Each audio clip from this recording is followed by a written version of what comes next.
Good day to you and welcome on Vegetation, and today I'm going to show you how does Oblivion, or Elder Scrolls Oblivion, perform on my integrated graphics Intel HD 520. So on the left you can see my rig. It's i5-6200U, which is ultra big processor, week 1 with its integrated graphics HD 520, accompanied by 8 gigs of RAM clocked at 800 MHz, so it has a lower performance even with the graphics card because it uses the RAM as VRAM or video RAM and standard stock 5200 RPM hard drive.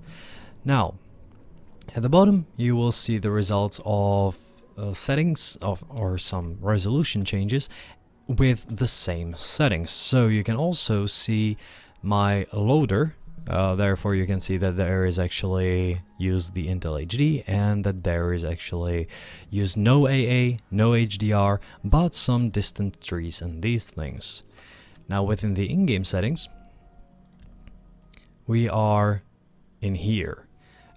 Medium texture size, you can try to go higher if you are sure about it. Yet this is actually what it gives you right away. And I was kind of satisfied with that, I have to say. It worked fine. It actually doesn't look that bad. And also the changes in settings, or in in-game settings, do not contribute that well within my game because I have modded it a bit.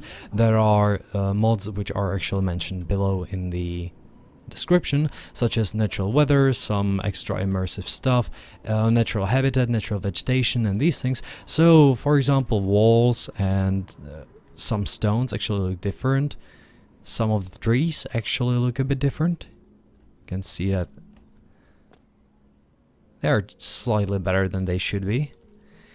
But in general it works pretty well. I was surprised when I found out that it can hold even modded with settings like texture set at large, and because I've tried it too, within 30 FPS.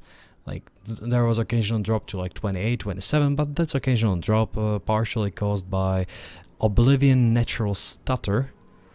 Yet even at 1080p you can hold stable 30 even with modded game, and if you want stable 60, that's quite a bit more difficult even with dedicated graphics, because even with dedicated graphics it actually does not go up to 60 FPS with 1080p nor 900p.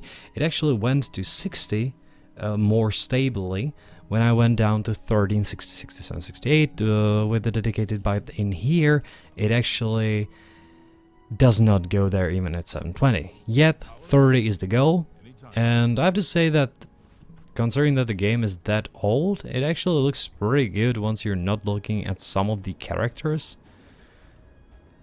But the world is pretty good, the game has some interesting gameplay, therefore, and it's quite cheap in the end if you manage to get it within some of the sales, such as are currently going. And for example on GOG, as I have GOG version, I bought this for $5, which is amazing. It includes all the DLCs and these things, so this is actually the final version with some modded extra textures, and you can run it even on integrated graphics and completely mid-range, low mid-range processor, I would say, in terms of laptops, at 1080p with more than 30 FPS. Well, hope that this helps you decide whether to try the game or not, and well, thanks for watching and see you next time.